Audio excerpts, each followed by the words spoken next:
তাহলে সেখানে ফিতনার কোনো সম্ভাবনা না থাকে। ফিতনার সম্ভাবনা, হ্যাঁ, যেমন নির্জনে, রোগী পুরুষ একা আর নির্জনে। আজকাল যেসব মহিলারা আপনার ডাক্তারি করে, একাই চেম্বারে আছে আর একটা পুরুষ পেশেন্ট ঢুকলো, একজন পুরুষ একজন মহিলা নির্জনে, দরজা বন্ধ করে যাই, তাহলে দরজা খোলা রাখতে হবে।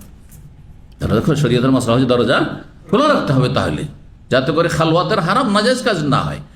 আর না হইলে সেই পুরুষের সাথে আরো কেউ ঢুকলো, মহিলা অথবা পুরুষ, তাহলে অসুবিধা নেই।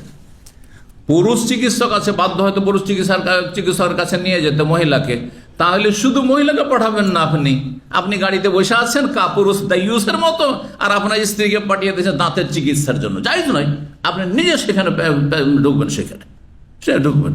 জি, তো সেখানে যদি একাধিক লোক থাকে তাহলে ফিতনার আশঙ্কা নেই। আর তারপরে মহিলা রুকিয়া করছে, মহিলা রুকিয়া করার ক্ষেত্রে আরো শর্ত হচ্ছে গায়ে হাত লাগাবে না। যেমন হাত বোলানোর বিষয়টি করবে না, কারণ সেটা ফিতনার কারণে মহিলা গায়ে হাত লাগা পুরুষের জায়েজ নয়।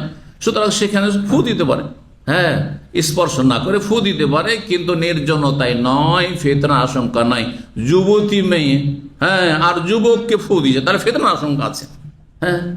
কিন্তু বয়স্ক মানুষ, হয়তো বয়সিকা মহিলা, বয়স্ক রুগী, বৃদ্ধ হয়ে গেছে, আর তাকে ফু দিচ্ছে, তার ছাড়া কেউ নেই, গ্রামে হয়তো একটা আলেমা আছে বা কোরআন হাদিসের জ্ঞান রাখে, আর সবগুলো জাহেল, হয়তো এরকম ক্ষেত্রগুলিতে জায়েজ রয়েছে।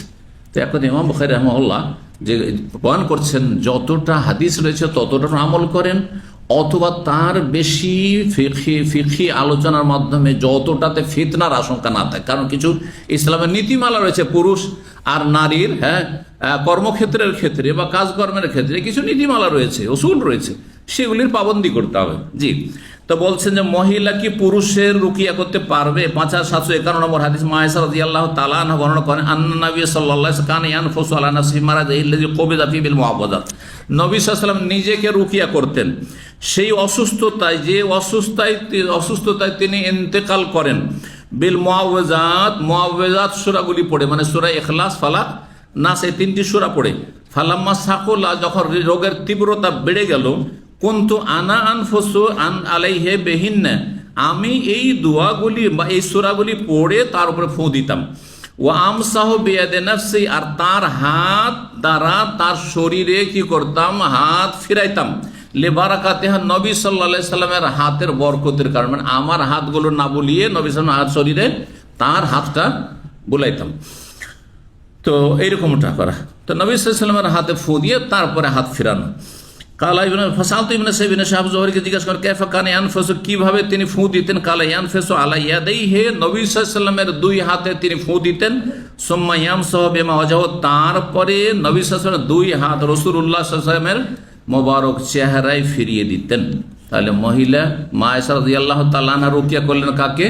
হ্যাঁ, রাসূলুল্লাহ, পুরুষকে করলেন, কিন্তু এখানে স্বামী স্ত্রীর ক্ষেত্রে কোনো ব্যাপার না। জি, 42 নম্বর অধ্যায়, বাবু মাল্লাম ইয়ারকা। এই অধ্যায় হচ্ছে কোন ব্যক্তি যদি বলে যে আমি রুকিয়া করব না, চিকিৎসা করব না, জায়েজ আছে, যদি আল্লাহর উপর সে অধিক এখন রাখেন যে আল্লাহ রাব্বুল যা ফয়সালা মেনে নেব, আমি রুকিয়া ঝাড়ফুঁক কিছু করব না, তো জায়েজ রয়েছে। কিন্তু রুকিয়া কারো কাছে চাওয়া এইটা অনুত্তম, জায়েজ কিন্তু অনুত্তম। নিজেকে রুকিয়া করা সুন্নাত, নিজে থেকে কেউ যদি আমাকে রুকিয়া করে দেয়, অসুস্থ আমরা কেউ, আর আমাকে নিজে থেকে রুকিয়া করে, তাহলেও আপত্তি নেই।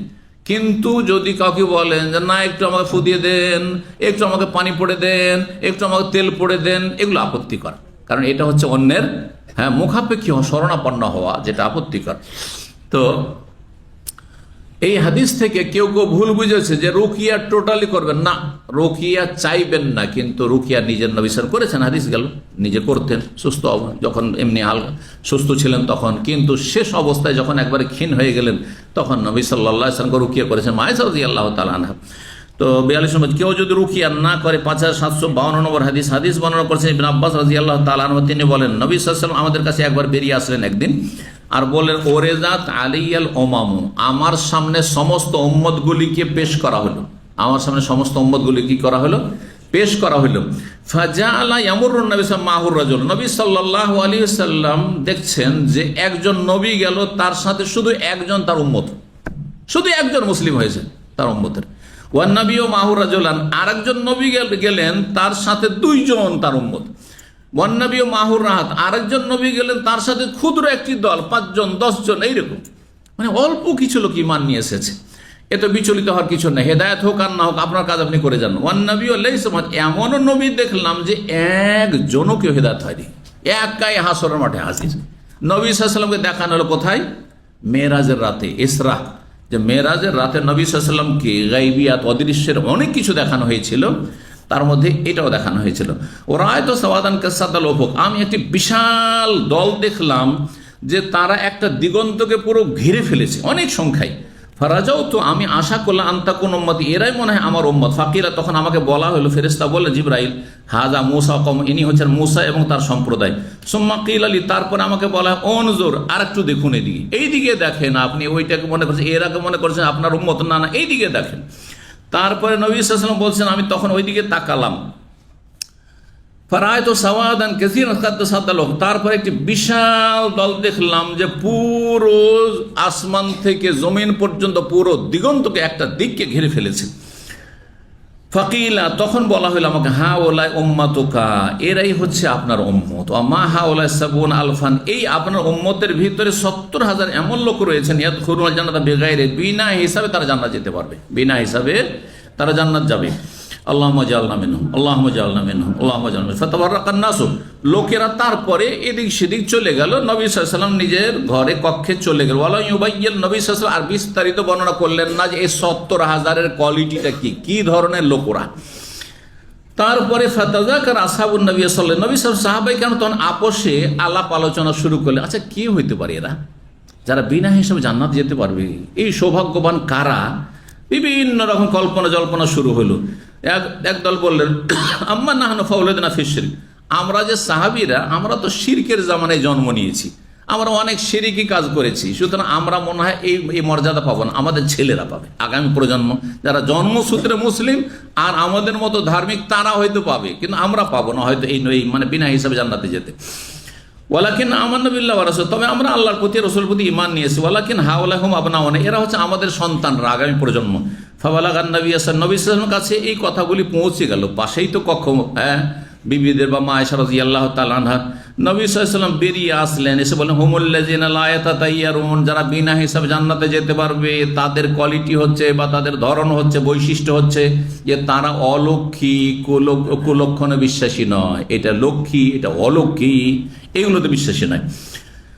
ওয়ালা ইয়াক্তাউন, আর তারা লোহা গরম করে চিকিৎসা করে না, গায়ে সেঁক লাগিয়ে, আপনার দাগ লাগিয়ে চিকিৎসা করেন না, এটি আপত্তিকর, এটি কষ্টদায়ক, রোগীর জন্য বড় কষ্টদায়ক। সেই জন্য যদিও এটি এক সময়ের চিকিৎসা ছিল, কিন্তু তারপরও অনুত্তম চিকিৎসা, যদি কোনো বিকল্প না থাকে তখন করবেন সেটি। ওয়ালা ইয়াস্তারকুন, আর তারা ঝাড়ফুঁক চেয়েও নেয় না, আমাকে একটু ফু দিয়ে দেন তো, আমাকে একটু পানি পড়ে দেন তো, এগুলো করেন না, এটা স্বভাব ভালো নয়। ওয়ালা রাব্বিহিম ইয়াতাওয়াক্কালুন, আল্লাহর ওপর তারা অগাধ আস্থা ভরসা রাখে। ফাকামা উক্কাশা বিন মেহসান রাদিয়াল্লাহু তাআলা আনহু দাঁড়ালেন আর বলেন, আমিনহুম আনা ইয়া রাসূলুল্লাহ, আমি কি এই দলে শামিল হইতে পারি, একটু দোয়া করে দেবেন আমার জন্য। রাসূলুল্লাহ সাল্লাল্লাহু আলাইহি ওয়াসাল্লামকে তখন ওহী করা হলো শুধু একজনের জন্য, এই জন্য তাকে বললেন, হ্যাঁ হ্যাঁ তুমি সেই দলের শামিল, 70,000-এর একজন তুমি।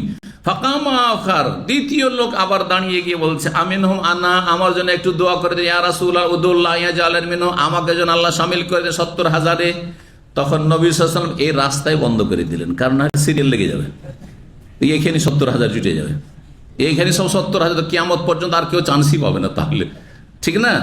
সাবাকাকা বিহা ওক্কাশা, ওক্কাশা এই সৌভাগ্য হাসিল করে নিয়েছে, আর কারো জন্য নয়, দরজা বন্ধ। তার মানে যে কেউ হবে না এমন কথা নাই, কারণ এখানে সিরিয়াল যাতে ভিড়ভাড় না লেগে যায়, সেই জন্য নবী সাল্লাল্লাহু আলাইহি ওয়াসাল্লাম সেখানে ক্ষান্ত হয়ে গেলেন।